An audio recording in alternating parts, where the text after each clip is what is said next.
కోపం వినాశకరం. ఆవేశం అనర్థాలకు దారితీస్తుంది. తెలివితేటలను నాశనం చేస్తుంది. టోటల్గా పిచ్చివాని చేస్తుంది. భావోద్వేగాలను నియంత్రించుకోలేక, వైఫల్యాలను తట్టుకోలేక, నిజాన్ని చూడలేనప్పుడు అకస్మాత్తుగా ఆక్రమించే బలమైన ఎమోషన్ ఈ కోపం. ఆవేశానికి మూలాలు వంశపారంపర్యంగా కూడా ఉండవచ్చు. ఫీలింగ్స్ అండ్ ఎమోషన్స్ మనం అనుకున్నట్టుగా హార్మోన్ల దండయాత్ర మాత్రమే.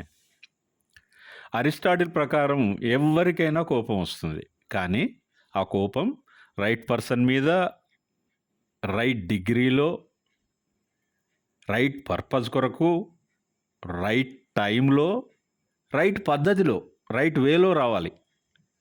అమ్మో, రసాయనిక పదార్థాల దయాదాక్షిణ్యాల మీద ఆధారపడే ఈ ఆవేశాన్ని పూర్తిగా ఆపడం సాధ్యం కాదు, కానీ ప్రయత్నిస్తే నియంత్రణలో ఉంచవచ్చు. కోపం పూర్తిగా సహజ సిద్ధమైన, సాధారణమైన, ఆరోగ్యకరమైన లక్షణం.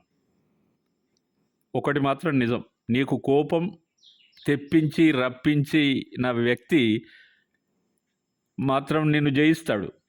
ఇది సత్యం.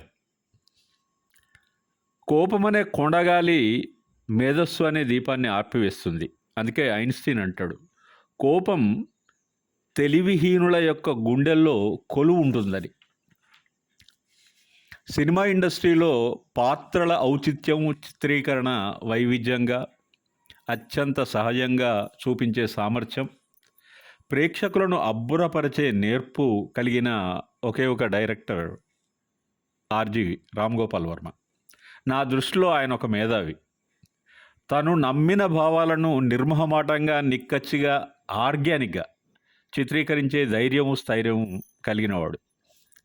అతను నిర్మించిన అద్భుత చిత్రాలు and of course with path breaking efforts, Shiva, Kshanakshanam, Gaayam, ఈ సినిమాలు చిరస్థాయిగా నిలిచిపోతాయి.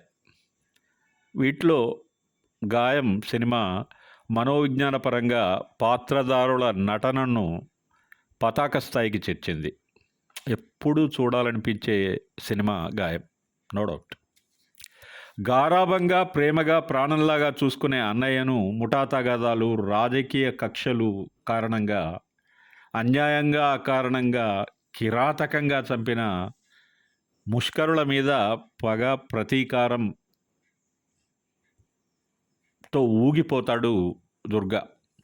నియంత్రణ లేని కోపం పెంచుకుంటాడు. ప్రేమ పదం మూసుకుపోగా ప్రతీకార వాంఛ ప్రజ్వరిల్లుతుంది. పాత్రోచితంగా చక్కగా నటించాడు జగపతి బాబు అలియాస్ దుర్గా సినిమాలో. అపరిమితంగా పూజించి, ప్రేమించి భవిష్యత్ జీవితాన్ని బంగారుమయం చేసుకోవాలి అనే ఆశలను నింపుకున్న పాత్ర అనిత. ఈమె హింసను అసహించుకుంటుంది, ప్రశాంతంగా బ్రతకాలనుకుంటుంది. ఈ పాత్రను రేవతి పోషించింది. చిలిపి అమ్మాయిగా, మౌనంగా దుర్గను ప్రేమించి ఆరాధించే పాత్రలో ఊర్మిళ మాటండోడ్కర్ నటించింది. ప్రత్యేకంగా సమాజంలో అన్యాయం, అవినీతి, హింసను తీవ్రంగా వ్యతిరేకించే పాత్రలో సిరివెన్నెల సీతారామ శాస్త్రి నటించాడు. ఈ పాత్ర భయం లేకుండా భావాలను వ్యక్తం చేస్తుంది. తనదైన ప్రత్యేక శైలిలో విలన్గా మెప్పించాడు కోట శ్రీనివాసరావు. ఈవెన్ చిన్న క్యారెక్టర్ నర్సింగ్తో చెప్పించిన మాటలు చాలా విచిత్రంగా ఉంటాయి. దుర్గన్న మీద ఎవడన్నా చేయిస్తే అడ్డంగా నరుకుతా, గాంధీ ఎవడమ్మా చౌరస్తాల హోటల్ నడిపెట్టోడా అంటాడు అమాయకంగా. అకృత్యాలను భరించలేక ఆవేశం అంటే రైటియస్ యాంగర్. సమాజంపై తిరుగుబాటు చేసే వ్యక్తి యొక్క భావాలను అద్దం పట్టిన పాట ఈ సినిమాలో ఉంది. అయితే ఈ సినిమాలో గీతాలు ఆర్జీవికి బ్రహ్మాస్త్రంగా మారాయి. పరిశీలిస్తే ఈ పాటలన్నీ సరళమైన పదజాలంతో ఆలోచింపజేసేవిగా ఉన్నాయి. వీటి సృష్టికర్త సిరివెన్నెల సీతారామశాస్త్రి.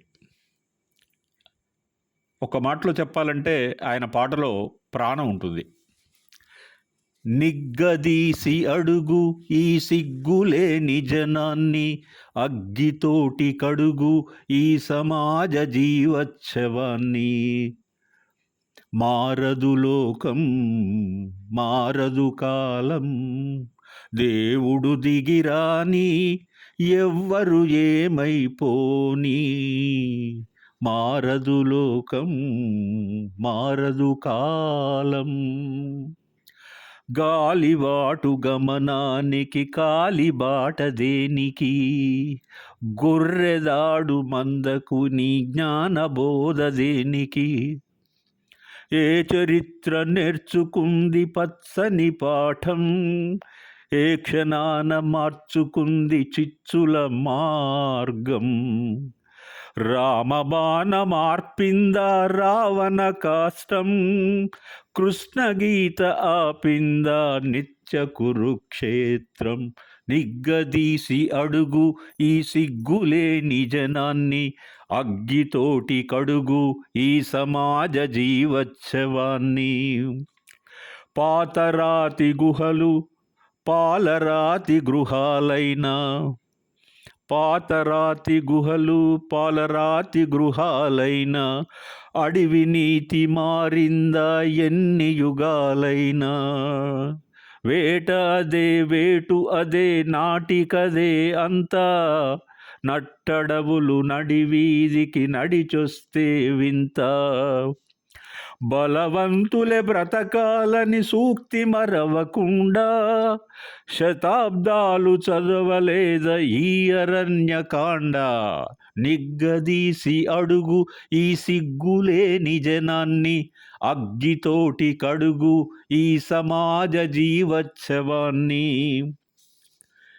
ఈ సినిమాలో స్వార్థ శక్తులు సృష్టించిన హింస వలన ఊరు వల్లకాడైతే, ఈ నేపథ్యంలో వచ్చేటువంటి ఒక అద్భుతమైన బ్యాక్గ్రౌండ్ సాంగ్ హృదయ విదారకమైంది, కానీ సాహిత్య విలువను కలిగి ఉంది.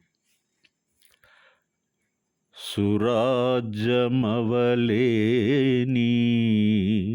స్వరాజ్యమెందుకని,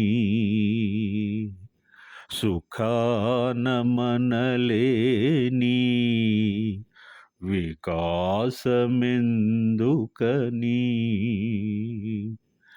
నిజాన్ని బలి కోరే సమాజమెందుకని.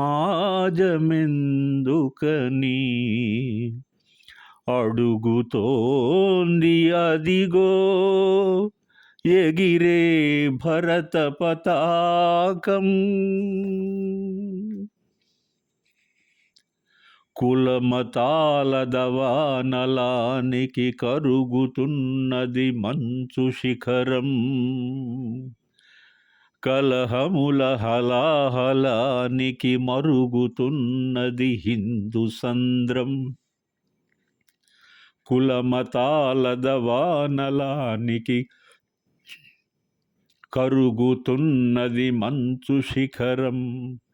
కలహముల హలాహలానికి మరుగుతున్నది హిందూ సంద్రం. దేశమంటే మట్టి కాదను మాట మరిచెను నేటి విలయం. అమ్మ భారతి బలిని కోరిన రాచకురుపే రాజకీయం. విషము చెందెను జాతి తనవున ఈ వికృత కాయం.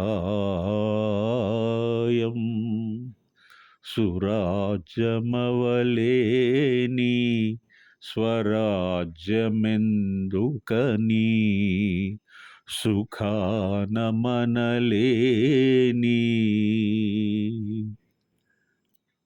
వికాసమెందుకనీ.